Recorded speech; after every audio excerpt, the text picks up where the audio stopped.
Ah oui, on est déjà à cette troisième émission d'une histoire vers des histoires. C'est parfait ça. On met de la lumière sur les vrais sujets. Salutations à tous, chers auditeurs et spectateurs, bienvenue sur la chaîne. Et n'hésitez pas à soutenir par des likes, des commentaires ou en trouvant la voie du partage depuis l'URL au-dessus ou bien la flèche propulsant telle une fusée juste en dessous. Je propose cette série d'émissions Une histoire vers des histoires tout simplement pour montrer qu'il y a des acteurs de crise, des agents organisant la désinformation ou de fausses croyances afin d'attaquer l'Église, de supprimer notre souveraineté ou encore notre espoir un jour de récupérer le pouvoir. Et là, le problème, c'est qu'il y en a beaucoup qui se présentent comme anti-gouvernement, dénonçant l'implication de sociétés secrètes, la franc-maçonnerie, les rosicruciens, les kabbalistes ou encore les sionistes. Et pourtant, ce sont les mêmes acteurs qui sont à leur service. On va voir ça juste après, et d'autres, engageant sur la voie du défaitisme, tout est perdu, on n'arrivera à rien, ça sert en aucun cas de s'orienter sur la lecture ou la construction dans le temps, il faut être dans l'émotionnel et toujours réagir immédiatement à l'information. Prendre tout ce qui nous vient et suivre des faux bergers. Alors sur internet, il y a eu énormément de croyances. Et moi-même, quand j'étais plus jeune, il y a maintenant peut-être 7 ans de ça, j'étais tombé dans les travers de Serge Monast avec ses différents écrits. Mais rapidement, dès 2019, j'avais dénoncé entre autres les camps FEMA en disant ça sert à rien de parler de ça. En France, on a tout simplement les hôpitaux psychiatriques et 5, je crois, à 10% des personnes enfermées, des fois, le sont pour de mauvaises raisons. Ça, ce sont les vrais, on va dire, centres d'internement, et quand on remonte l'histoire de la psychologie, bien, on trouve des acteurs très intrigants. Vous voyez, des personnes qui d'un côté veulent lutter contre les illusionnistes, les spiritistes, mais de l'autre, travaillent à comprendre le cerveau, ses mécanismes, comment on en arrive à une croyance ou encore à s'en dessaisir, marquant ni plus ni moins un esprit critique. Je vous avais donné l'exemple, vous voyez, de la tâche. Qu'est-ce que vous observez? Et on veut rapidement vous faire entrer dans un imaginaire pour vous déclarer fou, alors que la première chose, normalement rationnelle, c'est une tâche éparpillée, etc. C'est une expérience en psychologie. Et dedans, je me suis dit, je ne devais pas commencer par ça. Même si j'ai compris ces analyses, et au fur et à mesure, vous m'avez vu me lancer, entre autres, dans cette critique de Serge Monast, j'ai après fait les choses plus profondément.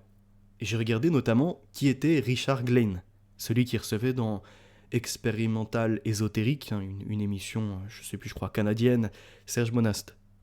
Et là, on s'avère, derrière ça, il s'avère, ni plus ni moins, qu'on voit un acteur condamné pour pédocriminalité. Et aujourd'hui, ayant une secte, il suffit de voir ce qu'il fait avec l'idée des Jedi, etc. Tout un combat, ça vous aurez ces informations dans Une histoire vers des histoires, et en étroite relation avec l'ordre du Temple solaire. Et Richard Glenn, interviewé par TF1, expliquait qu'avant qu'il y ait un crime rituel, ce qu'ils appelleraient soi-disant un suicide collectif, il en avait déjà parlé. Et TF1 était au courant.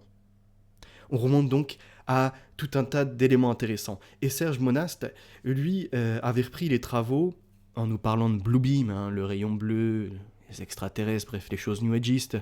Et dedans, on voyait Serge Monast récupérer les travaux de William Cooper. Et William Cooper s'était appuyé sur les travaux de Lyle Hartford Van Dyke, Armes silencieuses pour guerre tranquille, un document qui était un faux, et la personne, donc William Hartford Van Dyke, était lui-même connu pour création de faux, détournement d'argent, etc. Mais tout ça pour dire qu'il fallait donc se méfier, et derrière, on retrouvait également William Guy-Keir.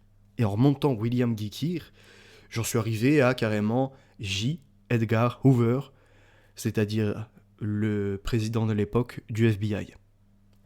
Vous comprenez les machinations, on est dans une histoire, mais quand on plonge plus profondément dans celle-ci et qu'on essaie de voir non pas ce qui nous est raconté, mais quel est l'acteur, celui qui véhicule l'info, on remonte d'un coup à des groupes d'influence et peut-être même à des sectes. Deuxième épisode, ça a été sur Léo Taxil, l'anti-maçonnerie, mais organisée par la maçonnerie. On a parlé également de ce comte de Saint-Germain, usurpant un titre, laissant plein de croyances derrière lui, de transformer le plomb en or, l'alchimie, alors qu'en fait ce n'était que fumisterie. Et derrière, on remonte à, par exemple, l'autre, j'ai plus son nom en tête, mais que vous avez à droite. Pas tout à droite, parce que l'autre, c'est Maskelyne, issu de la franc-maçonnerie, luttant contre les illusionnistes, mais travaillant à produire plusieurs établissements, vous voyez, en créant des loges où il y aura bientôt des apprentis, des compagnons et des vénérables, et plus encore au niveau des grades. Et tout ça, en fait, on s'aperçoit que c'est assez imbriqué. Et il y a des relations les uns aux autres. Ils luttent contre une partie du faux, mais en promotionnent d'autres. Et on avait notamment cet exemple avec l'idée de tordre des objets par la pensée. D'agir sur la matière par la pensée, comme on le voit dans le film Matrix, mais bien avant. En France, avec un acteur, ou encore après avec Uri Geller, israélien, proche de Michael Jackson, et là, d'un coup, ok. L'industrie de la musique, certaines relations, même avec celui qui faisait des BD, là, j'ai plus son nom en tête, mais vous le retrouvez dedans, hein, le plus célèbre, qui avait justement sorti une BD pour Uri Geller, qui est décédé en plus récemment. Et oui, j'ai perdu son nom. Et en arrière-plan, le Rabbi Botek. Rabbi Botek, en lien avec Trump aujourd'hui, voulant détruire l'Iran, bombarder dans un premier temps en larguant une bombe nucléaire dans un désert d'Iran pour leur dire la prochaine fois ça sera à Téhéran. Vous avez également la correspondance et l'aide avec le père de Jared Kushner, donc jambe de Donald Trump, propriétaire de la tour 666 du moins à la 5e avenue New York. Et là d'un coup, ok, on comprend ces choses qui s'organisent, on nous joue de la magie, de l'autre une dénonciation de celle-ci, et en fait ils articulent tous les côtés. Pour ces 2 premières émissions, c'est sur Phenotix-Evolution, j'ai gardé mon premier nom, hein, toujours en évolution certes. Vous avez mon nouveau logo, Vérité à venir ou Vénérable apprenti. On se moque beaucoup de ces personnes cachées dans les loges. Si vous souhaitez soutenir, vous pouvez créer un compte sur Odyssée. Et normalement, quand vous en créez un, vous avez une unité. Si vous le faites avec mon lien, que je vais vous mettre dans le descriptif ou encore dans le chat, bah vous m'offrez une unité aussi, gratuit, hein, tout ça sans payer. Et lorsque vous en avez, ou si encore il y en a qui traînent, bah vous pouvez mettre le petit soutien. En fait, ça référence mes contenus et voilà, ça permet après d'obtenir un peu plus de visibilité. Sur l'émission 2, il y a 2 choses que je voulais rajouter. Alors, un livre de Emmanuel Berle, qui est un juif de France, mais ça sera dans une autre émission. Je garde des petits éléments également que j'éparpille. Et cette partie d'article, parce que aujourd'hui on va parler des émissions de télévision française. Je vous en ai pas mis beaucoup parce qu'il faut que je continue les investigations sur le groupe TF1 avec TMC et tout ceci m'est venu entre autres déjà de mes recherches, mais aussi de l'échange que j'ai pu avoir avec Documents Rares et Inédits, mes lectures, il y en a un, j'ai plus son nom, et Veritas Globalis. Avec eux, on a commencé à parler de certaines choses, et là je me suis dit, putain, mais oui, la télé, ils ont essayé de nous conditionner en nous faisant croire, par exemple, que quelqu'un décédé pouvait sortir de son corps, avait vu les médecins, ou encore entendait ses proches parler. On nous a convaincus qu'il y avait également des fantômes filmés, ou encore des déplacements d'objets inexpliqués, ou bien d'autres choses. Et tout ça, moi, je n'y crois pas. Et je suis retombé, j'arrivais plus à trouver le nom de l'émission, mais je l'ai eu après. Alors attendez, est-ce que je l'ai mis juste avant ? Non, je l'ai mis après, c'est pas grave. Intitulé donc Angel Don't Play This Harp, Advance in Tesla Technology. Ce livre a été édité en français en 2003 par Louise Courteau sous le titre Les anges ne jouent pas de cette harpe. Le groupe Louise Courteau, je vous en ai parlé dans la première émission. Harpe, tout autant, mais de façon succincte. On a vu notamment que c'est le Canadien Nenki, qui est décédé récemment, laissant lui entendre les communications avec les extraterrestres, enfin plein de fausses croyances. Et à l'époque, il avait eu des adeptes, dont Alix Sator, un personnage qui vous dira qu'il joue ce rôle depuis des années, alors que pas du tout. Hein. Tout seul, face caméra, il lançait des directs et tous les jours il filmait les chemtrails, ou contrails, des traînées dans le ciel. Et dans sa folie, hein, j'ai les archives, je vous les ai déjà présentées, j'avais mis chemtrail et son con à la traîne. La traînée de condensation ou traînée chimique et le con à la traîne. Bref. Sans être trop ad hominem, je voulais montrer qu'il y avait eu des dangers malheureusement sur internet de gens qui croyaient tout. En l'occurrence, les propos de Nenki. J'ai enfin réussi, il y a quelque temps de ça, à trouver d'où il tirait sa conclusion, et c'est dire, ce Alix Hathor dit Alix Emmanuel Chaumont, en disant que dans les traînées, il y avait des morceaux de bébé ou encore des médicaments pour nous endormir. D'accord, contrôler la population. Ben, je l'ai trouvé. C'était Nenki qui en parlait. On a d'autres folies, comme David Icke et le grand complot des extraterrestres reptiliens. Et j'y crois pas. On retrouve Mafia ou démocratie de Christian Cotten. Après, il y en a qui vont dire groupe 700, etc. Hein. J'en vois déjà activé à dénoncer ce groupe, ce qui est très bien. Mais ils oublient de dire, par exemple, ce que Maximus faisait. Quand il parlait de l'alliance des chrétiens avec les musulmans. Une pratique de la franc-maçonnerie soufie. Hein ? Mais ça, ils peuvent pas vous en parler parce qu'il y en a d'autres qui sont impliqués dedans. Est-ce que je dois citer l'autre qui reçoit Christian Cotten, qui se veut musulman avec une grosse marque sur le front, hein, le tapis, il frotte afin que ce soit bien ostentatoire. Vous savez très bien de qui je parle, d'une certaine radio sans principe. Le gouvernement secret également de William Milton Cooper, dont je vous ai parlé juste avant, ou encore John Van Helsing avec les livres jaunes. Sur le site Conspiracy Watch, rendons à César ce qui est à César, on apprend qu'il y a des fervents défenseurs sur les ovnis, nouvel ordre mondial. Bon, il existe un ordre mondial, mais pas comme il est annoncé par bon nombre. Les francs-maçons et les Illuminati, tout un mélange. Jerry Smith recommande vivement le film Halls in Heaven. Lui-même a exploité le filon en publiant HAARP, The Ultimate Weapon of the Conspiracy, donc HAARP, l'arme ultime de la conspiration, et Weather Warfare, guerre météorologique. Et là, sur la guerre météorologique, on peut voir la ingénierie. Malheureusement, ça, Conspiracy Watch n'a pas assez d'expérience et on va dire de connaissances dans le domaine, donc il tourne tout en dérision. Mais en 2009, on a Jerry Smith, apparu à son tour comme expert du programme HAARP dans l'émission Conspiracy Theory de Jess Ventura. Et c'est ça qui m'intéresse. C'est que nous avons eu des émissions américaines arrivées en France, traduites en français, avec notamment des conspiracy theories, et de ces phénomènes-là, et même d'autres qui préexistaient, on l'a vu avec les archives de l'INA, à des croyances dans le peuple français. Et on se demande où sont passés les journalistes, et s'il n'y a pas un intérêt à ce que ça se développe pour mieux censurer en revanche ce qui pourrait gêner le pouvoir.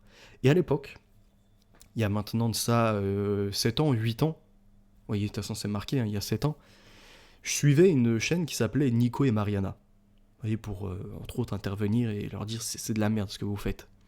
En gros, vous avez un couple, ils se lancent à l'aventure de plusieurs châteaux, ils ont des équipements, par exemple des K2R, je crois qu'ils appellent un truc comme ça, alors pas le truc, un produit ménager, mais pour mesurer ni plus ni moins les fréquences. Mais ils vont dans les châteaux avec des téléphones, donc vous doutez bien qu'il y a un moment, il y aura des mauvaises fréquences où il suffit de cacher un petit dispositif et t'envoies du Wi-Fi ou peu importe, ça vient à brouiller et ça y est, les gens sont « Oh, j'ai quelque chose !» La lumière s'allume et ça détecte. Et il y a plein comme ça dans les châteaux qu'ils veulent hanter de petits mécanismes. Puisqu'en fait, il y a beaucoup de châteaux qui sont à l'abandon et le seul moyen de remplir les nuits et au lieu de les faire à, je sais pas, 50 ou 100 balles, peut-être les exercer à 200 balles la nuit, c'est tout simplement de faire croire qu'il est hanté. Et à ce moment-là, d'y ajouter toute une histoire. Comme ça, il y a de la population qui vient, ça alimente les caisses pour restaurer ou encore pour entretenir ces châteaux, et pour eux, c'est du bénéf. Donc, il y a une correspondance des propriétaires de châteaux avec soit certaines émissions télévisées ou soit certains créateurs de contenu type Urbex ou encore chasseurs de fantômes. Et Nico et Mariana décèlent le filon puisque eux ils viennent d'une émission qui s'appelait RIP, financée, on va le voir après, par Canal+. Ils créent leur Tipeee, ils commencent à lancer deux groupes, celui qui est pour le mec et celui qui est pour la meuf. Avec les Tipeee, d'ailleurs, ça marche très bien. Ils ont des centaines, si ce n'est plus que ça encore, de personnes qui, chaque mois, donnent 20 balles, 50 balles, 10 balles. Et ils font des séminaires, ils vendent aussi des livres, mais en dehors de ça, ils organisent tout simplement des lieux de rendez-vous dans les châteaux, filmés en direct sur certaines parties et à d'autres moments hors direct. Et c'est là où ils sont cramés. C'est-à-dire, ils ont trop voulu tout mettre sur Internet en direct pour avoir plein de gens qui vont payer les ateliers, et au final, ils se sont fait griller. Or, ils jouent au Ouija, Comme je vous disais, ils utilisaient des appareils pour mesurer les fréquences, ou encore des thermostats que l'on peut, avec laser, mettre sur le mur. Ah là là là, j'ai détecté un truc, changement de chaleur. Et plein de choses, vous voyez. Mais tout ça, ça peut être trafiqué. Mais il suffisait de voir la psychologie des personnes entamées dans ces expériences pour comprendre qu'il y a un public adepte à ces fausses doctrines. Et plein de choses, hein, rencontres exclusives avec le propriétaire du château de Sauveboeuf, planning de notre aventure. Après, ils sont partis au Japon, et notamment pour aller dans une forêt où apparemment il y a des fantômes, des gens qui se suicident, bref, des choses assez sordides, animées par la mort. Mais la réalité, ça, c'est que c'était le paravent. Eux, c'était je produis l'émission, derrière j'encaisse le pognon, et en revanche, on fait notre vraie vie à côté.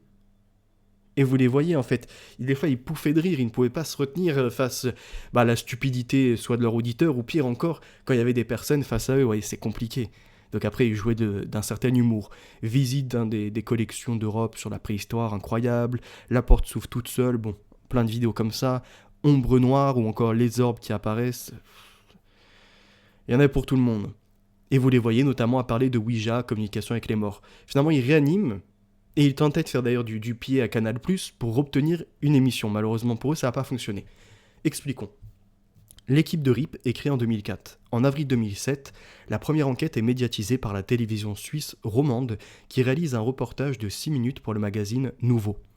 En juillet 2007, l'équipe effectue un reportage au château de Vos, médiatisé par APTN, pour la chaîne Horizon diffusée en Allemagne. À la fin de cette enquête, il commence à créer un pilote vidéo de 26 minutes en partenariat avec la société Lune Noire, toujours la symbolique au passage. En octobre 2007, l'équipe est invitée par Sébastien Coé à la station Fun Radio pour une spéciale Halloween. Les premiers contacts avec la chaîne Planète Plus, No Limit, ont lieu en novembre 2007. Et ce qui est incroyable, c'est que Sébastien Coé, Fun Radio, Énergie 12, le groupe Bolloré, Canal+, donc également C8, C-Star et C17, D17 à l'ancienne, tout ça là. C'est les mêmes groupes qui sont en train de propulser des médiums sur les plateaux télévisés, alors que c'est un mensonge total, hein.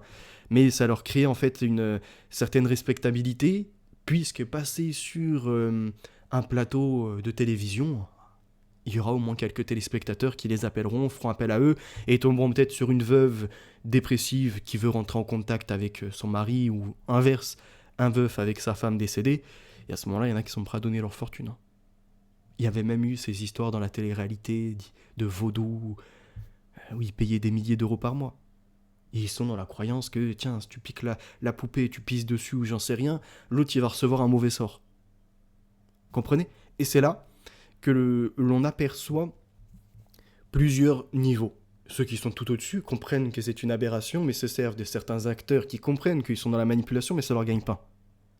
Et après, les autres, des fois, pouvant être des chanteurs, comme on l'a vu avec Michael Jackson, influencés par Uri Geller, comprenant par la suite la mascarade, mais pendant ce temps-là, son image a été salie, son argent peut être utilisé, ses réseaux d'influence tout autant, et tout s'organise. Comprenez ? Pour infiltrer toutes les sphères. Et peut-être même en arrière-plan, en dehors de ce qui est filmé en caméra, ou du moins ce qui peut être après filmé avec des micro-caméras, ou dissimulé dans le décor, plus de crimes. Puisque nous faisons rentrer des gens dans une première croyance. Une fois qu'ils en deviennent adeptes et addicts, ils en ont toujours besoin, font appel aux mêmes acteurs, ils sont capables de tout. Ils sont sous une certaine influence et leur psychologie est totalement transformée. Peut-être même sont-ils capables de faire du crime rituel.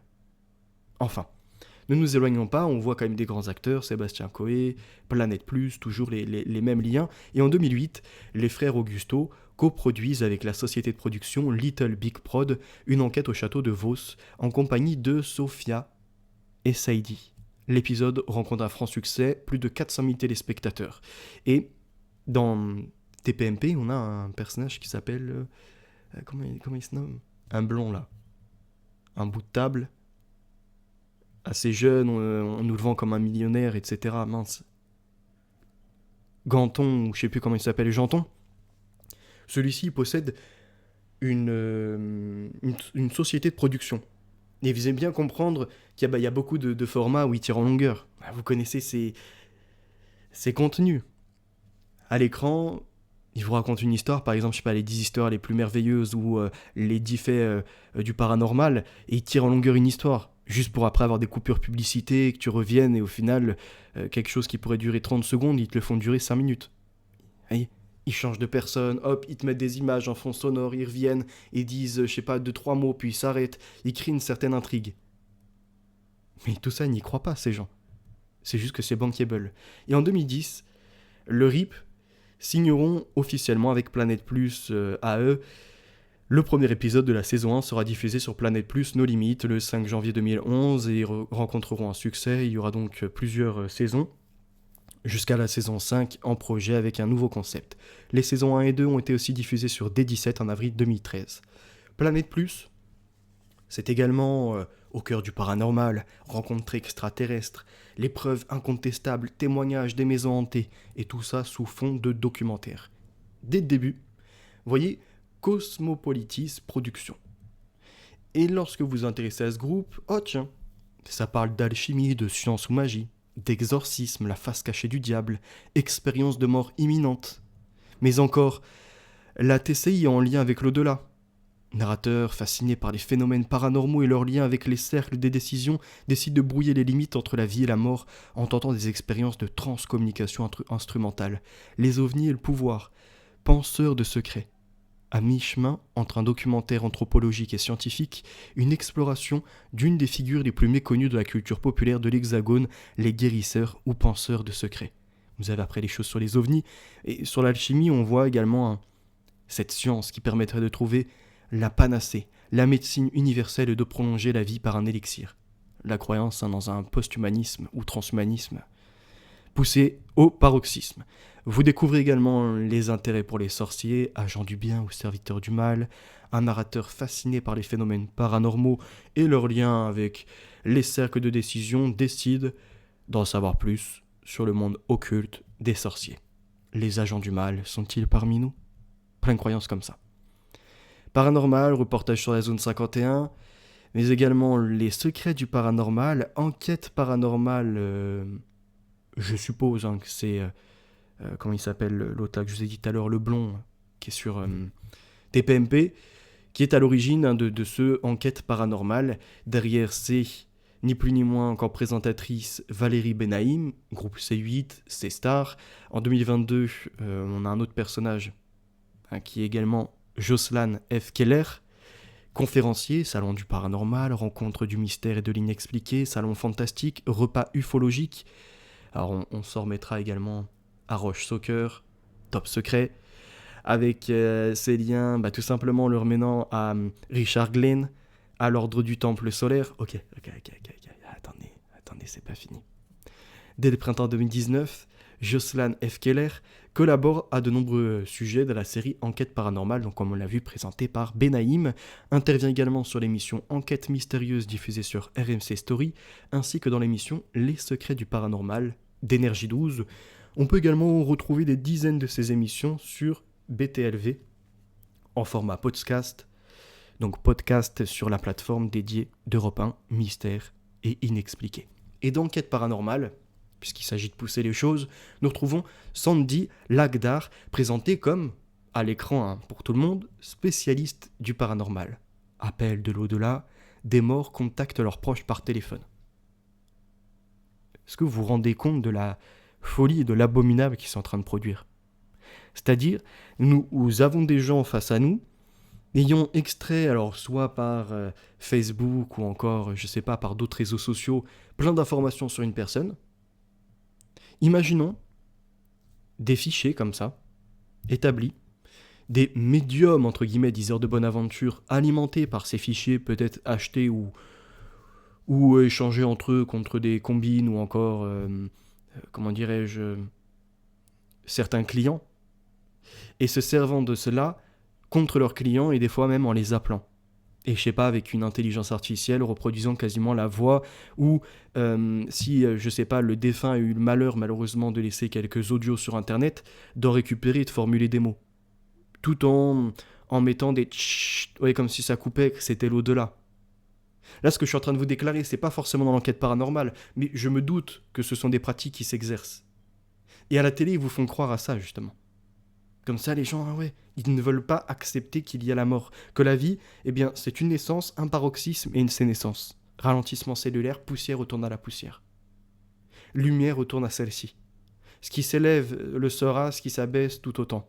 Donc le corps retournera à cette matière, si je puis dire, entre guillemets, à l'argile, c'est-à-dire à l'origine même de ces cellules terrestres qui ne sont que biologie matérielle, et le reste, la lumière qui n'est pas matérielle, si je puis dire, rayonnant partout dans l'univers, y retournera, sous une autre forme. Eh bien la Sandy Lagdar, elle nous intéresse. The Believers, Expérience vers l'inconnu, est une série documentaire française créée en 2013 par Sandy Lagdar et réalisée par Jonathan Deller. Ok. En dehors d'enquête paranormale, avec C8, Valérie Benaïm et compagnie, elle a en fait depuis 2013 son émission, produite par Get23 Productions. La série suit les enquêtes paranormales de Sandy Lagdar et Jonathan Deller dans les lieux historiques. L'ensemble des saisons est actuellement diffusé en VOD, sur Vimeo et autrement on demande... ou non, plutôt, excusez-moi, c'est Vimeo Home Demande, certainement vidéo à la demande, Vimeo, bref.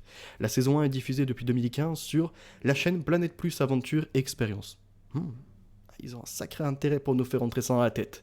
Depuis 2018, des épisodes spéciaux de The Belviers sont produits par Inris Productions et disponibles en exclusivité sur la plateforme inris.tv.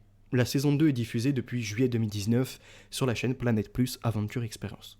Petite parenthèse. Pourquoi je commence petit à petit à vous retranscrire et à vous balancer ces infos. Après mes recherches, bien évidemment, et il y en a certaines que je découvre maintenant, mais d'autres dont j'étais au courant depuis un certain moment. Je pense, parce qu'en fait j'ai fait d'autres lectures qui viennent à m'animer, à vouloir vous révéler ça. Sur un site russe, je suis tombé notamment sur des écrits contre la société théosophique, et également sur l'apparition du Graal, de la croix gammée, de comment ça s'est orienté. Et ce qui est incroyable, c'est qu'il a fallu, pour le socialisme d'abord international, se ramener à un national. Et par cette quête de vérité, ils ont produit, là je dis bien les ils, hein, je ferai une référence à DRI sur cette matière. Ces ils en question ont produit comment dirais-je, une certaine attaque contre l'Église, enlever la vraie croyance pour conduire vers des sectes afin de mieux avoir plusieurs acteurs sous la main, pour les radicaliser rapidement. Ce qui a fonctionné à la société théosophique à une certaine époque, ils tentent de le reproduire aujourd'hui, et à travers plein de croyances. De la quête de vérité à l'ésotérisme, de l'ésotérisme ni plus ni moins à l'occulte, et de celui-ci à la perdition de l'âme. Pour après avoir des robots, des personnes sous occultisme, très dépendants de certains orateurs, penseurs à leur place, qui les orientent sur ce qui est bon ou pas à faire, sur l'avenir, ce qu'ils doivent produire. Et la télé a sa part d'impact, a son élément qui marque la matière, c'est-à-dire cérébrale, rentre dans la tête. Et je vous ai dit, pour ma part, les démons inscrits dans la Bible ou autres ne sont en réalité que des concepts d'humains. Est-ce que vous me comprenez ? Quelqu'un qui vous dit qu'il y a des extraterrestres alors qu'il n'y a rien pour le prouver, il est en train de vous produire un concept de démon.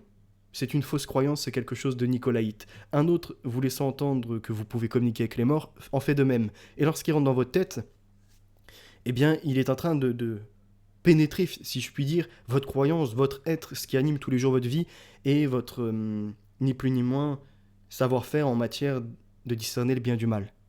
Votre morale, elle est impactée par ça. Ce qu'on en appelle la conscience, l'interaction avec l'environnement. Ce qui est vrai, ce qui est faux, la possibilité d'avoir son jugement. Et là, ils sont en train de l'altérer. Et de plusieurs manières d'ailleurs. Mais pour ça, je continue à avancer et je vous expliquerai plus en détail ce que je vais vous partager. Sandy et Jonathan utilisent différents équipements, les mêmes méthodes que pour RIP des années auparavant, pour enregistrer et communiquer, donc caméra infrarouge, vision nocturne, boîtier Melmeter, appareil mesurant donc les champs électromagnétiques, ce dont je vous faisais part juste avant, baguette en laiton, spirit box, enregistreur audio, les appareils utilisés diffèrent entre chaque épisode. Ça commencerait à être redondant si on les mettait tous. On saisirait l'arnaque, même pour les plus crédules. Et le truc, c'est que derrière, ils peuvent vendre leur box, leurs livres, leur émission. C'est des marchés sur plusieurs niveaux. Revenons-en à RIP. Parmi les membres de RIP, on voit les membres permanents sont Sandy Lagdar et Jonathan Dayler. Ah, ok, d'accord. Celle qu'on nous présente aujourd'hui comme une experte vient en fait de l'émission RIP et par la suite a produit son propre programme avec un autre compagnon de RIP, Jonathan Dayler, ok.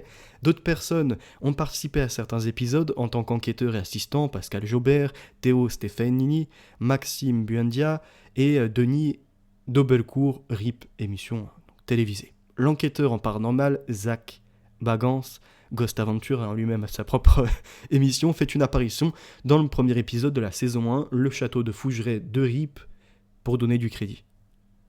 Ghost Adventure, intéressons-nous à ça, Aventure de fantômes, est une émission américaine diffusée depuis le 17 octobre 2008 sur la chaîne américaine Travel Channel et dès 2021 sur Discovery+. Parenthèse, on se rappelle, en 1800 et quelques, les Sir Fox, la fausse croyance au spiritisme nous provient d'Amérique, se répand partout jusqu'en Europe. Au point où on aura après même des maçons, les maçons masculins. Je vous renverrai donc à l'épisode 2 d'une histoire va des histoires. Ils dénoncent certaines personnes, dont des frères, je crois que c'est les Davenport, qui font croire qu'eux-mêmes ont ce pouvoir-là, de communiquer avec les morts. Et après, ce qui est assez intriguant, c'est que les masculines vont, avec une organisation, je vous réinviterai à nouveau à l'émission 2, à développer les tables tournantes. Et les tables tournantes vont animer énormément aussi les soirées de Paris et toutes les croyances bourgeoises et bien d'autres encore. Toujours l'illusion. Soit pour s'amuser de certains ou bien en croyance. Bref. Reprenons. Produit par Mi Tupelo Entertainment, le programme suit les chasseurs de fantômes Zach Bagans, Aaron Goodwin, Jason Wesley et Billy Tolley alors qu'ils enquêtent sur des endroits signalés hantés. L'émission est présentée et commentée par Zach Bagans. En France, elle est diffusée sur Planète Plus, AE bien évidemment, TLC et à nouveau C-Star. Bon. Au cours des saisons, l'équipe affirme avoir capturé des phénomènes paranormaux, certains s'étant produits simultanément, se manifestant notamment par des dysfonctionnements du matériel, des batteries inexplicablement vidées, des fluctuations dans le champ électromagnétique, des changements de température, des bruits inexpliqués, des phénomènes de voix électroniques, des apparitions fantômes ou des possessions. Et ce qui est incroyable, je vous l'ai pas mis pour aujourd'hui, mais ça arrive prochainement, peut-être dans l'épisode 4 qui va suivre cette émission. Vous vous rappelez de celui qui était connu là pour ses bains, inviter des gens de la télé-réalité? Là, je suis en train de perdre son nom de tête. Ça me fait chier. Avec Babar, pédocriminel et compagnie. Vous allez très bien voir de qui je parle parce que déjà en 2018, j'avais fait toute une vidéo sur ces gens. Pour montrer, entre autres, qu'il y avait, comment il s'appelait déjà? À la petite, je crois aussi, pédocriminel lié à... Comment il s'appelle? Merde, putain. Avec Mathieu Delormeau et tout, là, tout ce lien-là. Et j'ai toujours pas le nom de celui qui faisait ses vins, putain de merde. Entre autres, dans l'émission d'Ardisson, vous comprendrez les liens après. Et aujourd'hui, il se rend dans des églises mormones. En fait, pour salir l'église même, vous voyez. Puisque les mormons, c'est une pure invention avec le... comment il s'appelle? Je crois que c'est Joseph, là, en train de lire dans son chapeau, bref, plein de croyances à la con. Et ce qui est incroyable, c'est qu'il s'est rendu dans une... cérémonie, et on voit des gens en transe. Mais vraiment, en train d'hurler. Vous voyez, les nouvelles croyances, c'est même pas de l'évangélisme, là. C'est juste des sectes. Genre, ils hurlent, ils sortent tous deux, ils se roulent par terre, ils sont là, ils disent « mais je me sens mieux, je me sens délivré ». En fait, pas du tout. Ils sont juste en train de vous rentrer dans la folie. C'est-à-dire, ils font croire qu'en exprimant toute cette colère intérieure, on a l'impression d'être dans la minute de la colère de Orwell, mais de façon rituelle. Et qu'en faisant ça, ils vont pouvoir se libérer de ce qu'il y a de mauvais en eux et redevenir souffler, redevenir bon, enlever cette impureté. Mais il n'y a rien de divin. Et ils sont là, vous les entendez, hein. Amen. Mais ils se jettent partout, ils font n'importe quoi. D'autres qui commencent à faire des danses, ils rentrent en transe, ils sont en train de trembler. Mais tout ça, c'est qu'ils se persuadent. Et entre autres, avec ça, les phénomènes de possession. Combien de fois on a entendu parler? Pareil, ça, je n'y crois pas. Et j'en ai avec qui j'ai communiqué. Là du côté de la branche évangélique, hein, surtout chez les gitans. Et il y en a un avec qui je communiquais énormément. Alors lui, très très calé par contre en Bible, hein, il pouvait me sortir tous les versets sans avoir la Bible sous les yeux, mais croyant des fois dans certaines choses, hein, notamment le parler en langue. Alors, j'ai toujours été contre ça. Et je suis pas dans C'est pour ça que certains qui ont tenté de me catégoriser en disant à un moment t'as dit que t'es évangéliste. Mais est-ce que vous m'avez demandé pourquoi j'avais dit que j'étais évangéliste? Certainement pas pour des croyances avec ces trucs de possession, je sais pas quoi. Certainement pas avec ceux laissant entendre qu'ils ont une faculté de parler en langue et en fait ils disent n'importe quoi, même eux en soi ils ne savent même pas ce qu'ils ont dit. Le parler en langue, comme je vous l'ai dit, dans la Bible, de ce que je suppose, c'est plutôt savoir parler avec la vraie langue, mais spirituellement. C'est-à-dire au profane, lui il est là, il regarde, il ressent rien. Vous voyez, comme un professionnel, je sais pas, en menuiserie, il va commencer à expliquer tout son art, quel bois il utilise, afin de produire, je sais pas, une statuette, ou bien un meuble, et le matériel qui va s'en suivre, je sais pas, son marteau, ou encore son ciseau, ou bien d'autres choses. Et la façon dont il va le travailler, est-ce qu'il a déjà en amont ou non fait une structure, va-t-il faire un patron avant de passer à la suite pour la perfection? Eh bien, s'il parle à une personne qui n'a pas d'intérêt ou qui ne comprend rien du tout, ok. En fait, il a parlé dans sa langue. Pourtant, il a utilisé des mots français. Oui, c'est ça, le parler en langue. Malheureusement, il y en a plein, ils se l'interprètent différemment exprès pour se laisser entendre qu'ils ont des super pouvoirs et qu'eux, ils sont différents des autres. Et il y a plein de choses comme ça que je dénonce. C'est pour ça que lorsque je déclare évangéliste, c'est plutôt dans le terme évangéliser, c'est-à-dire communiquer les versets et rien que les versets, ne pas voir le Christ encore clouté à la croix. Chez les évangélistes, il n'y a que la croix, excusez-moi, et que le bois, si je puis dire, de visible. Le Christ, lui, est déjà ressuscité, alors pourquoi le laisser en matériel? Et plein d'autres choses qui diffèrent du catholicisme. Mais pour autant, je suis dans cette chrétienté aussi au catholicisme, puisque je ne reconnais que les écrits canoniques. Tout ce qui n'a pas été validé, je ne l'accepte pas. Et il y en a certains, des écrits assez dérangeants sur notre Jésus-Christ. Hein. Notamment, il arrive, il fait d'argile, il souffle, et voilà que il est magicien, un oiseau prend vie, etc. Non, mais ça, j'y crois pas. Et autrement, les orthodoxes. Les orthodoxes avec leur pop et tout, il y a plein de concepts sur lesquels je suis en désaccord, mais j'apprécie avoir une frontière. Voilà. Je me suis expliqué à peu près sur ma conception de la religion, la façon dont je la pratique. C'est-à-dire mes relations aux uns aux autres, les guéris, les liens qui sont tissés, mais pour autant, je n'ai pas de gourou à penser. Aucun homme ne sera au-dessus de moi. Contrairement à dans ces rites et dans ces cultes où vous avez l'autre qui se fait appeler le père, alors que dans l'Ancien Testament, il est inscrit « Nul n'est digne sur terre de se faire appeler père », et pas en tant que papa biologique, hein, en tant que papa du coup spirituel. Or, ceux de l'Église se font appeler mon père. Et là, il y a un problème. Pareil avec le pape, j'ai un souci quand il se présente en vicaire. Non, il n'y a pas d'autre autorité de Dieu sur terre qui est passée si ce n'est le Fils Jésus-Christ. C'est tout. Donc il y a plein de concepts avec lesquels je suis en désaccord. L'idée qu'il doit y avoir quelqu'un d'autre après Jésus-Christ, le seul prophète qui est annoncé et qui mérite ce titre, c'est Jean de Patmos, le Paraclet. Point. Il n'y a pas à chercher à dire ouais non, ce sera le pape qui après devra reléguer son pouvoir à un autre pape. C'est pour ça que vous verrez, en tout cas de mon côté pour ceux qui m'écoutez, vous pouvez suivre ce que je propose, il n'y a pas de sectarisme.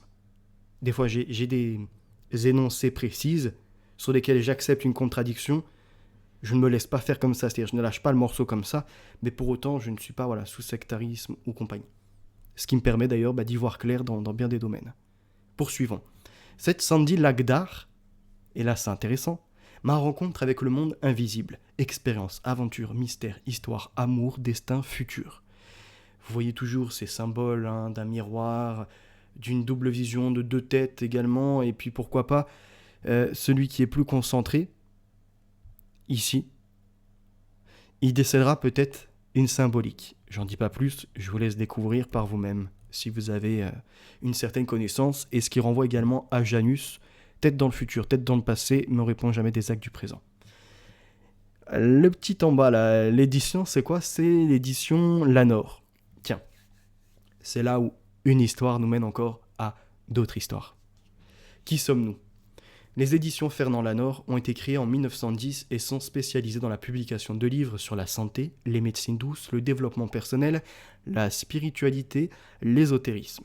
Notre catalogue est composé de plus de 600 ouvrages avec des auteurs capables de s'adresser au plus grand nombre. Nous publions environ 37 nouveautés par an. Bref, édition familiale. Et qui est à la tête en réalité d'édition Lanor? François Sorlot.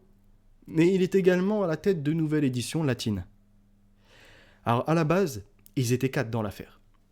Madame Chantal Boulet, Monsieur Jean-Jacques Boucher, Madame Dominique Sorlot et Monsieur François Sorlot, 200 parts dans cette affaire du premier groupe que l'on vient de nommer Fernand Lanor. Jean-Jacques Boucher, né en 1945, plonge ses racines à Chambord, où son grand-père maternel et son père furent maires. Expert textile près de la Cour d'appel de Paris, membre de l'équipe scientifique internationale des routes de la soie de l'UNESCO, il est passionné par son métier, la soie et par l'histoire. Il est l'auteur de plusieurs livres sur Chambord et sa région, de Charles Ferdinand d'Artois, duc de Berry, Art et technique de la soie, le Conseil général de Loire-et-Cher. Ça, c'est dans les années, il me semble, 2000. Ou peut-être avant, je sais plus, mais c'est pas l'origine même. On rappelle, les éditions Fernand Lanor, c'est créé en 1910. Important de remettre les choses dans leur contexte. Actuellement, c'est 180 parts pour François Sorlot et Dominique Sorlot à 20 parts. Et les autres ont disparu de cette alliance.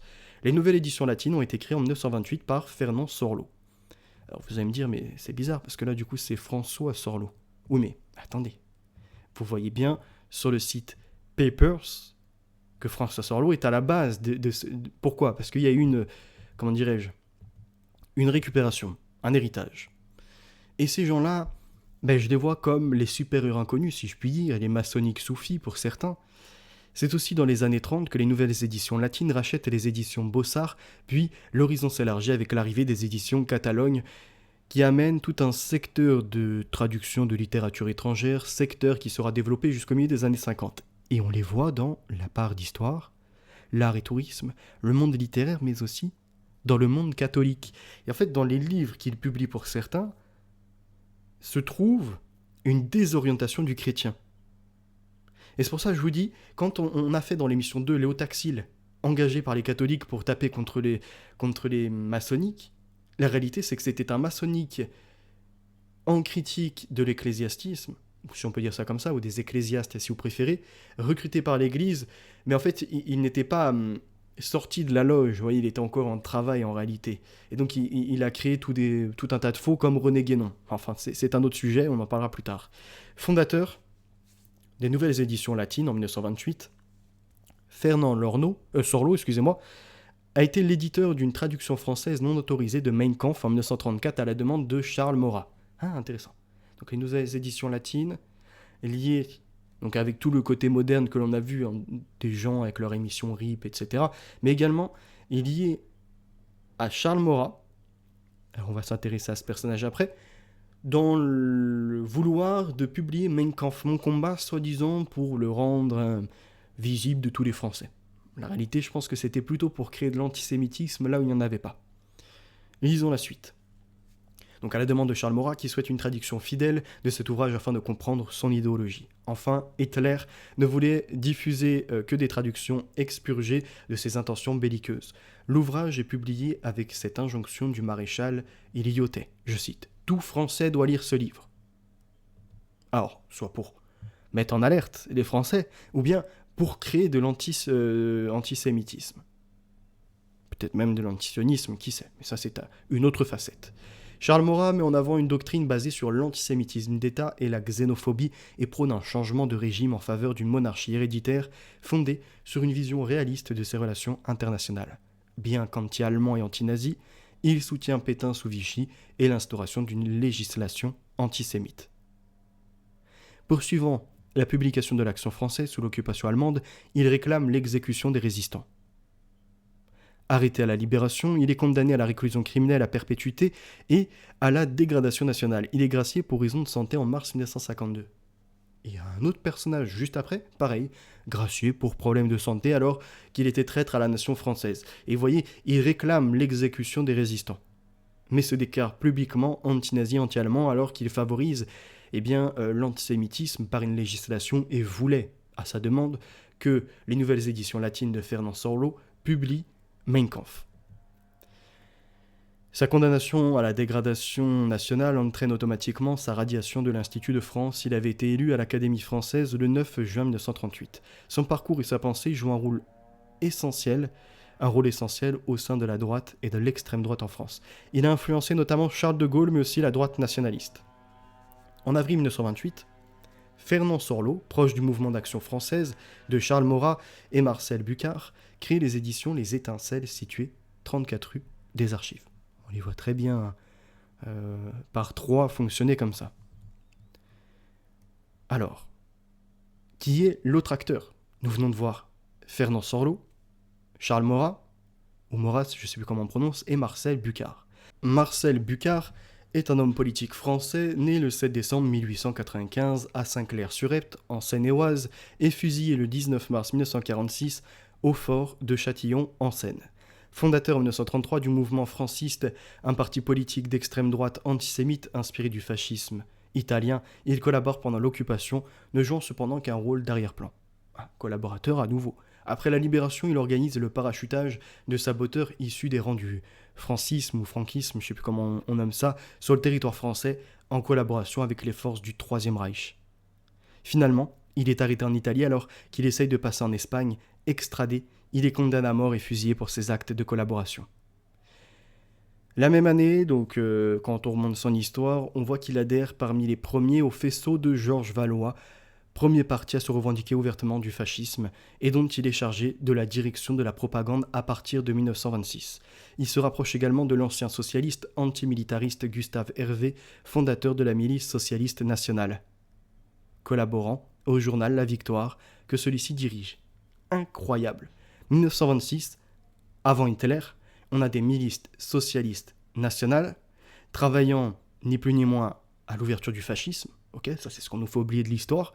Et on a observé que Marcel Bucard, participant à cela, est en relation avec Charles Maurras, mais également avec Fernand Sorlot. Et là, vous comprenez après toutes ces croyances entre guillemets ésotériques et le lien que j'exerce avec mes lectures sur un site russe, de documents, quant à la société théosophique, à certaines croyances et même à la réanimation de dogmes celtiques, si je puis dire, et compagnie.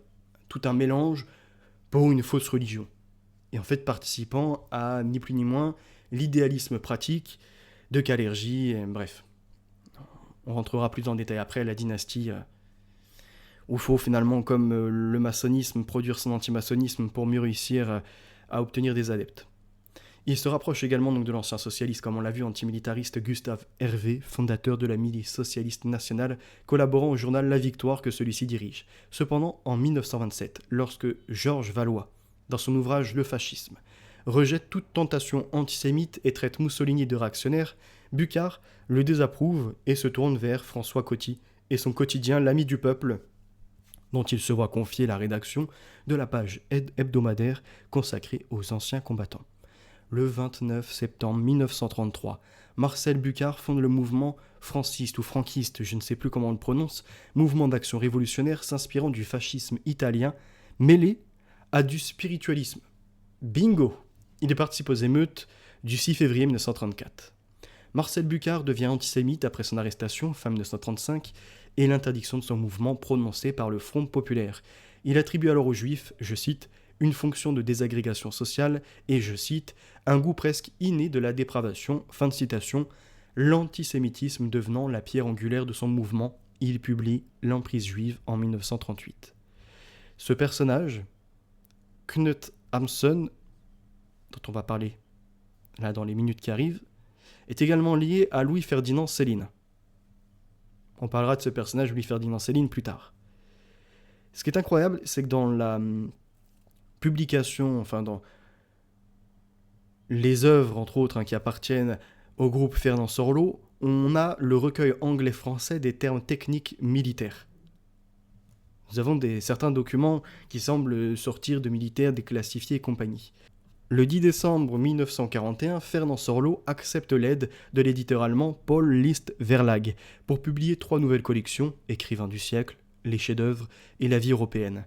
Il est arrêté le 5 septembre 1944, puis remis en liberté le 24. Paul Liszt, que l'on voit également avec Fernand Sorlot. Né à Berlin, le fils du conseil aux affaires, Friedrich Jacob Alfred Liszt, banquier et cofondateur de l'Allgemeine Deutsche Credit Anstalt, et sa femme Christine Marie-Louise, née Simon, a commencé sa carrière à Göttingen. Mais il a ensuite commencé la carrière de son grand-père, l'éditeur berlinois Jacob Alfred List, qui a étudié l'agriculture et est devenu libraire à la maison d'édition Schall & Grund à Berlin. Le 1er avril 1894, List fonde à Berlin la maison d'édition Paul List, dans la lignée de la maison d'édition List fondée par son grand-père en 1814. En 1896, il s'installe à Leipzig, Carolinenstraße 22, où il se consacre à la littérature légère et à la non-fiction. Nathalie von Eskrutz compte parmi ses auteurs les plus célèbres. Alors, cette banque nous intéresse. En 1973, la banque que l'on vient de citer, Allgemeine Deutsche Kreditanstalt, puisqu'il est cofondateur de celle-ci, fusionna en 1973 avec la Norddeutsche Kreditbank AG Brême et fut renommée donc ADCA Bank AG Allgemeine Deutsche Kreditanstalt. La banque possédait plusieurs succursales à Brême. Le siège social se trouvait dans la banque et le grand magasin de l'Obernstraße de 12. L'actionnaire principal était la Norddeutsche Landesbank avec 84% et en 1983, la banque a été reprise par le groupe Rabobank. Les 22 succursales de Brême, Bremerhaven, Delmenhorst et Oldenburg ont été vendues à divers établissements de crédit.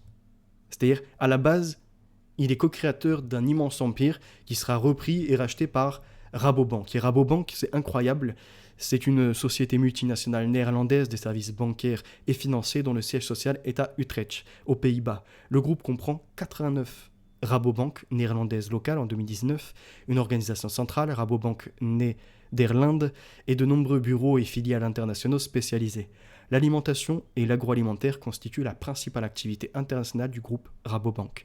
Rabobank est la deuxième plus grande banque des Pays-Bas en termes d'actifs totaux. En termes de capital de niveau 1, l'organisation fait partie des 50 plus grosses, des plus grandes institutions financières du monde. En 2022, le total des actifs s'élève à 628 milliards d'euros avec un bénéfice net de 2,7 milliards d'euros. Rabobank a été désigné comme institution importante depuis l'entrée en vigueur de la supervision bancaire européenne fin 2014 et est par conséquent directement supervisée par la Banque Centrale Européenne. Je vous avais dit également, puisque nous étions en relation, alors attendez que je retrouve, donc Fernand Sorlo, Paul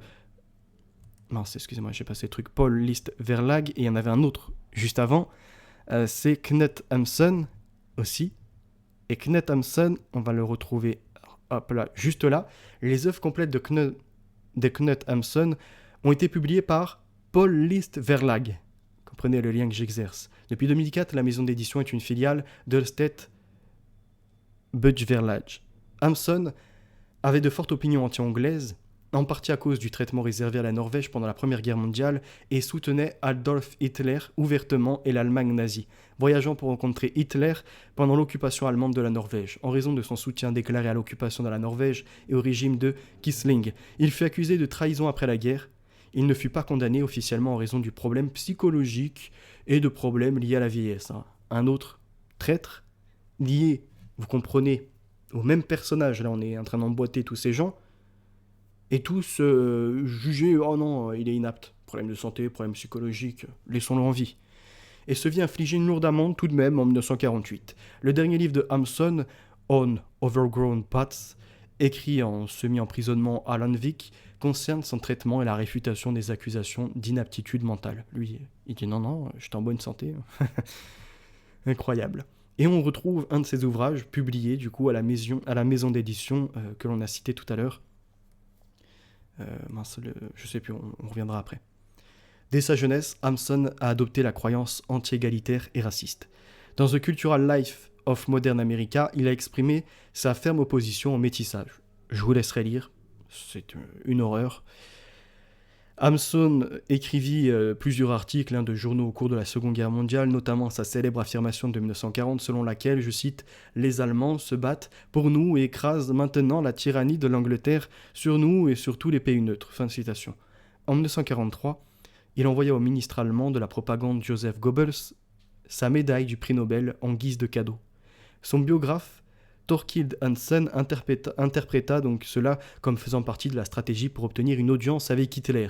Hansen fut finalement invité à rencontrer Hitler et au cours de la réunion, il se plaignit de l'administration civile allemande en Norvège. Joseph Terboven et demanda que les citoyens norvégiens emprisonnés soient libérés, ce qui mit Hitler en colère. Alors là, c'est magnifique, hein. Écoutez bien. Otto Dietrich décrit la réunion dans ses mémoires comme la seule fois où une autre personne fut capable de parler à Hitler. Il attribue cela à la surdité de Hansen. Quoi qu'il en soit, Dietrich note qu'il a fallu 3 jours à Hitler pour surmonter sa colère. Hansen a également aidé à d'autres occasions les Norvégiens emprisonnés pour leur activité de résistance et a tenté d'influencer donc la politique allemande en Norvège. C'est étrange, il alimente la résistance, mais en même temps, avant, on le voit en haut soutien ouvert à Adolf Hitler et à l'Allemagne nazie. Le 6 décembre 1944, donc là on revient à Sorlo, est de nouveau arrêté. Il est remis en liberté après le 17 janvier 1945. Et bref, après il se passe tout un tas de trucs. La maison d'édition continue par la suite son activité éditoriale, diffusant également l'éditeur Les 7 couleurs. Créé par qui cette maison? Maurice Bardèche. Donc, Maurice Bardèche avec Sorlo et tous les autres. D'ailleurs, celui qui est à l'écran n'est peut-être pas le bon, vous m'excuserez, puisque j'ai plutôt mis, je crois, c'est François Sorlo si je ne dis point de bêtises. Maurice Bardèche, né le 1er octobre 1907, après bref, mort, s'en fout un peu, engagé à l'extrême droite sur l'échiquier politique, considéré comme l'un des fondateurs du négationnisme en France avec Paul Racigné. Il continue dans les années qui suivirent la guerre, la Seconde Guerre mondiale, à se réclamer explicitement du fascisme. Je vous laisserai produire vous-même votre intrigue et l'énoncer quant à l'ami Forisson. Oui, l'ami de Dieudonné. Mbala. C'est-à-dire qui est là, ni plus ni moins, pour créer un antisémitisme primaire sans fond, et ayant été un acteur comme Soral. Et ça, je devrais vous en faire part un peu plus tard. Hein. Peut-être Une histoire va des histoires, épisode 5 ou 6, on verra. Je garde certains dossiers de côté. Cette entreprise dépasse toutefois Bardèche, qui n'est pas un organisateur, encore moins un meneur d'hommes, et qui s'avère plus à son aise dans la polémique. Après avoir fondé les 7 couleurs, maison d'édition publiant les livres et ceux d'autres intellectuels fascistes, il fonde Défense de l'Occident, revue discrètement raciste et ultra-occidentale qui sera un lieu de rencontre de l'extrême droite de 1952 à 1982. Donc, ils produisent une structure afin que s'agglutinent dedans ou à ses extérieurs, peu importe, en public, tous les gens se revendiquant d'un droit pour le territoire, de défendre des frontières, etc. Vous comprenez, pour organiser une voie de garage. Tuer dans l'œuf toute résistance, puisqu'ils sont collaborateurs en réalité d'un certain socialisme, soit de l'international, soit du national, mais en fait peu importe. Leur visée est de supplanter le christianisme, d'être la dynastie des esprits, comme pourrait nous l'écrire de sa plume Richard Coudenhove-Kalergi. Et c'est là où vous percevez au fur et à mesure ce que j'essaie de vous mettre, mais étape par étape. Je ne peux pas tout vous balancer en une fois. Si Bardèche se réclame d'emblée de l'aile gauche du fascisme, il va surtout se faire remarquer par ses positions favorables au mouvement et au gouvernement révolutionnaire du monde arabe. Ah, intéressant, on arrive au supérieur inconnu dont je vous parlais. D'autres qui applaudissent René Guénon, et d'autres comme moi qui comprenons qu'il y a finalement, là vous avez compris, du J organisant de l'antisémitisme, afin de favoriser une meilleure conquête de ce qu'il désire, Jérusalem pour capitale mondiale, l'idée d'un sionisme mais spécifique, et derrière, comme je vous l'ai expliqué, l'islam est une création rabbinique. C'est le rabbi qui a enseigné à quelqu'un de l'Arabie, si je puis dire, voyez-vous, de cette Arabia, pour créer un nouveau mouvement, mais qui sera favorable, en fait, qui sera juste anti-chrétien. Et au moment voulu, on aura les correspondances exercées, comme ça a été le cas à l'époque de l'esclavage de 1500 à 1800 par les barbaresques, en totale collaboration, main dans la main avec les juifs. Enfin, ça c'est un autre sujet, une histoire vers des histoires qui adviendra encore plus lointainement, mais vous remarquerez du coup que les gens, soi-disant d'extrême droite, tous mêlés les uns aux autres, hein. Je ne vous ai pas mis des personnes et hop, on est passé à un autre sujet. Hein. Tous là sont dans les mêmes cercles d'influence. Ils façonnent des fausses croyances spiritualistes et compagnie, et favorise en même temps, regardez bien, au nom de l'extrême droite, une adoration du monde arabe révolutionnaire. Dans ses écrits, Bardèche exalte le nationalisme arabe, notamment le Baas et même le FLN algérien. Mais le FLN, il me semble, Front de Libération Nationale algérien, ils sont donc contre les Français. Donc ils défendent pas les Français, ces gens. Ok, on comprend un peu mieux. C'est justement cette fausse lutte. Et regardez la suite. En fait, c'est la jonction de ce qui est décidé dans les loges, à savoir du maçonnique soufi. Ni plus ni moins, le supérieur inconnu, comme le disait René Guénon. Lui a été faire sa carrière au Caire, voyez-vous, pour draguer une certaine population et s'insérer là où, dès 1928, on retrouve les frères musulmans, la notion de frères, et pas seulement de niveau spirituel. Autre dimension, en est-il, quand soufi et maçonnisme sont ensemble.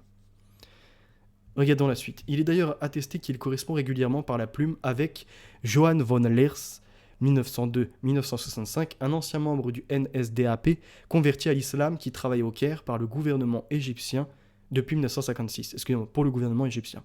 Dans son petit ouvrage Qu'est-ce que le fascisme 1961, écoutez bien, il décrit l'islam comme un mode de régénération politique et se livre à un véritable panégyrique du président égyptien Gamal Abdel Nasser, affirmant découvrir chez lui une authentique mystique fasciste procédant d'une synthèse du nationalisme et de l'islam. Sa sympathie pour certains gouvernements arabes est motivée par son antisionisme radical, lequel va par ailleurs de pair avec son désir d'expulser les Français juifs. Son engagement tiers-mondiste est cependant à nuancer. Bardèche soutient dans le contexte de la guerre d'Algérie le maintien du système colonial et approuve l'OAS, tout en éprouvant une certaine sympathie pour les membres du FLN qu'il reconnaît comme des nationalistes. Enfin, il défend une Europe blanche et attribue à celle-ci le droit de détenir une part de l'Afrique, territoire sur lesquels colons et autochtones cohabiteraient. Bardèche s'est distingué par ses références fréquentes au jacobinisme et à la Révolution française, et il se rendait chaque année au mur des Fédérés pour déposer une gerbe en souvenir de la Commune de Paris. En mai 1966, il avait cofondé l'association des Amis du socialisme français et de la Commune. Oh, tiens. Les fascistes, créant ni plus ni moins des lieux de rencontre pour l'extrême droite, sont en fait des socialistes de la gauche, et en plus, ayant un amour pour le monde arabo-musulman. Mais c'est magnifique, on comprend finalement que Hitler et tous les autres sont en réalité ni plus ni moins des maçonniques soufis. Les supérieurs inconnus. Pour ceux qui doutaient, allez voir ma première partie de René Guénon, supérieur maçonnique soufi, et j'en ai pas fini. Je suis tombé sur un autre ouvrage, et oui, Hitler était bien un adepte des musulmans, et en revanche, un fervent adversaire de l'Église catholique, qu'il voulait d'ailleurs réformer, et lui, soi-disant dénonçant les protocoles des sages de Sion, en réalité se les accaparait pour mieux défoncer l'Église, qu'il trouvait trop gentille avec les pauvres, trop compassionnante avec les adversaires, etc. L'image que Hitler se faisait de l'Église officielle apparaissait clairement dans ses propos, que lui aurait tenu une délégation de notabilité arabe, et dont il faisait sans cesse état. Quant au 8e siècle, auraient déclaré ses visiteurs, les musulmans avaient voulu envahir l'Europe centrale en passant par la France, ils avaient été battus à la bataille de Poitiers. Si les Arabes avaient gagné cette bataille, le monde entier serait aujourd'hui musulman. Ils auraient en effet imposé au peuple germanique une religion dont le dogme, propager la foi par l'épée et soumettre tous les peuples à cette foi, était comme fait pour les Germains. Par suite de leur, apparemment, selon Hitler, infériorité raciale, les conquérants n'auraient pu se maintenir contre les indigènes plus vigoureux et habitués à la rudesse de cette nature où ils avaient grandi, si bien que pour finir, ce ne sont pas les Arabes mais les Germains, écoutez bien, convertis à la foi musulmane, qui auraient été à la tête de cet empire mondial islamique.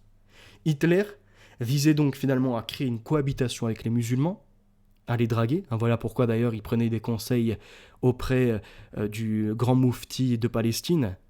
Et entre autres, il avait une unité également musulmane, mais ça c'était que tout le début en réalité de l'empire qu'il voulait constituer, et se saisir de l'islam conquérant, de cette religion, pour faire des germains musulmans. Et ça, quand vous n'étudiez pas la franc-maçonnerie et tous les autres courants, vous ne comprenez rien à ce qui se déroule.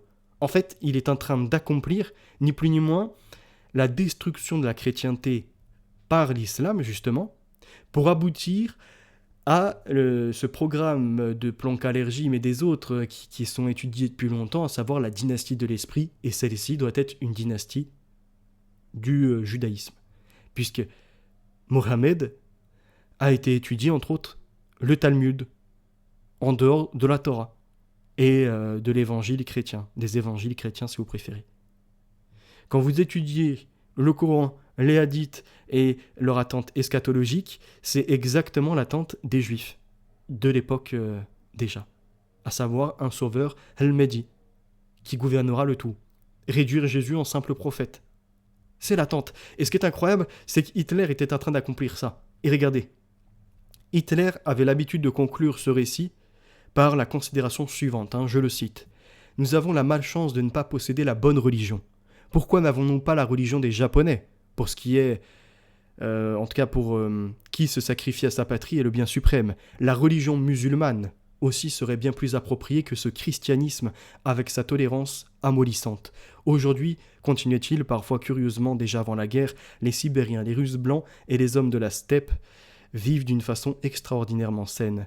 Aussi sont-ils capables d'évoluer et d'acquérir à la longue une supériorité biologique sur les Allemands. » Fin de citation. Cette remarque, il la répéta souvent dans les derniers mois de la guerre, mais en des termes d'une plus grande verdeur.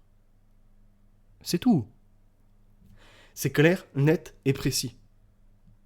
Hitler était un socialiste, comme nous l'avons vu avec d'autres personnages avant que je vous ai présentés, créant une fausse doctrine de droite, laissant entendre qu'on va défendre les frontières, etc., pour mieux écraser les peuples et les amener finalement à l'affront, parce que lui fait partie de cette minorité ayant popularisé certains documents, de faire la guerre contre le catholicisme.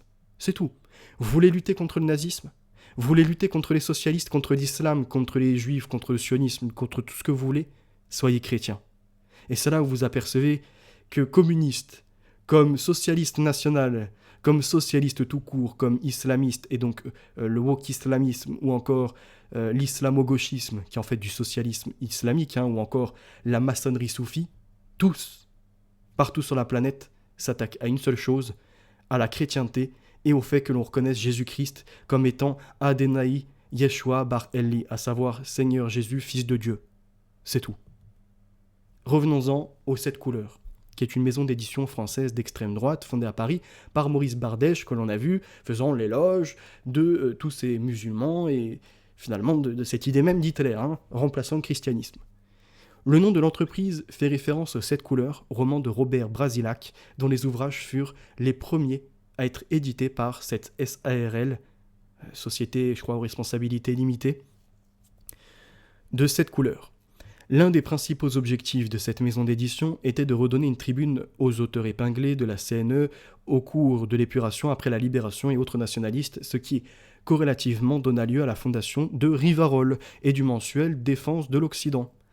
Alors, on retrouve, outre ses activités littéraires, surtout, connu pour ses engagements politiques à l'extrême droite, formé à l'Action française, il évolue vers le fascisme dans les années 1930. Sous l'occupation, il devient rédacteur en chef du journal collaborationniste et antisémite Je suis partout. Par la suite, durant l'épuration, il est jugé par un tribunal d'exception pour intelligence avec l'ennemi, condamné et fusillé. Robert Brasillach, pouf, fusillé. Une demi-sœur, Geneviève, née en 1921, il fait ses études secondaires au lycée de Sens rue Thénard. Et qui est son professeur ? Oh tiens, Gabriel Marcel, professeur de philosophie. Le jeune Robert est un élève brillant, littéraire, mais indifférent aux sciences. Il est encore lycéen lorsqu'il publie en 1924 ses doctrines, il publie quelque chose et on en arrive après à la doctrine de Maurras, et la seule doctrine importante de la cité de notre temps, nous dit-il, qui comporte une philosophie. Maurras a bâti le plus complet des systèmes politiques, artistiques et moraux. Une société doit vivre comme un organisme humain. Pour cela, il faut que nous reconnaissions nos limites, il faut laisser une caste à une race le soin et l'étude du gouvernement où nous ne connaissons rien. Il faut un roi. Ce roi qui sera absolu, tout lui appartiendra. Ne nous insurgeons pas contre cette idée. Fin de citation. Il attaquera, l'église, l'archevêque de Toulouse, Saliège, dans le pilori le 10 octobre 1942, car l'église n'est pas antisémite, pour avoir pris des positions publiquement contre la déportation des juifs, puisque l'église sait qu'à la fin des temps, 144 000 des 12 tribus d'Israël, donc enfin 12 000 de chaque tribu d'Israël, donc 144 000 de ces tribus d'Israël, seront à côté de Yeshua bar Eli.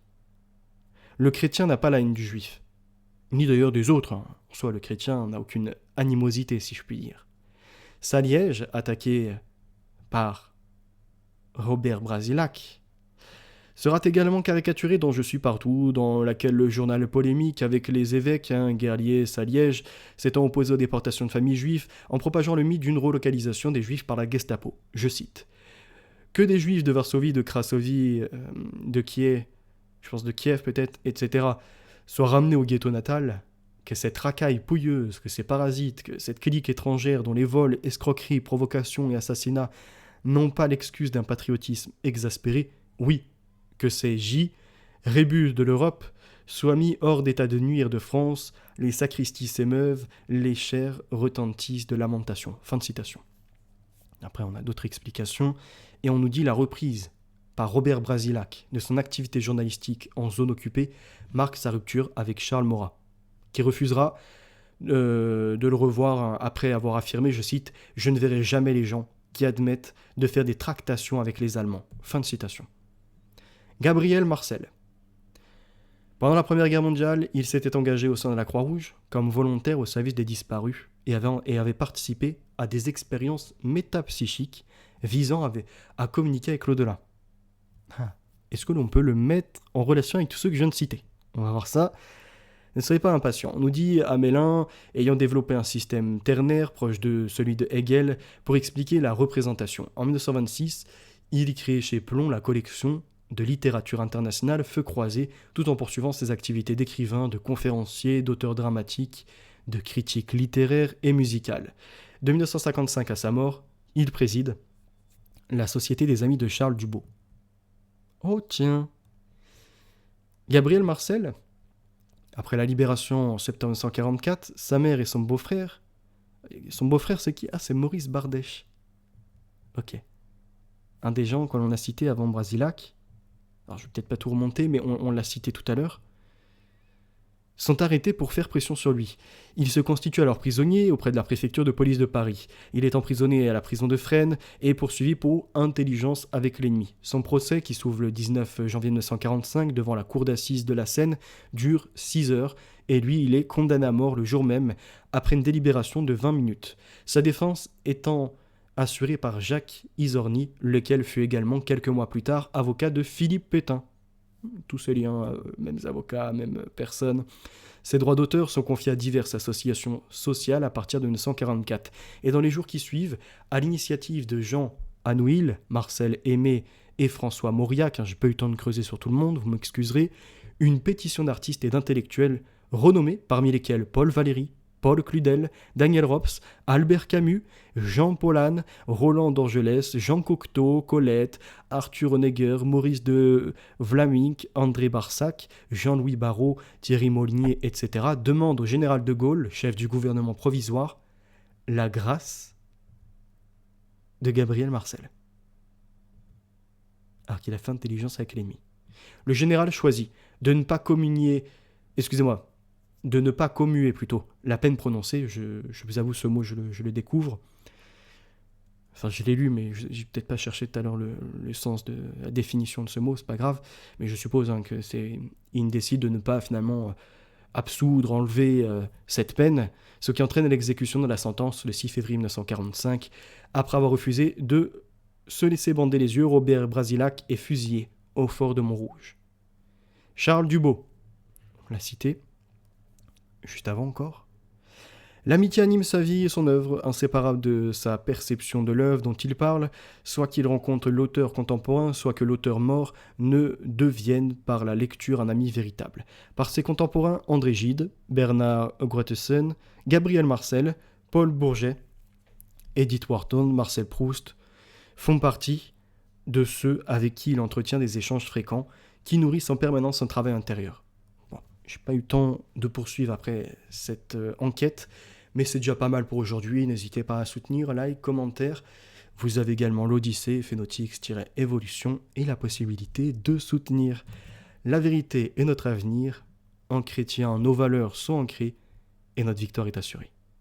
à très bientôt, peut-être d'ici 2-3 semaines, pour une 4e émission d'une histoire vers des histoires.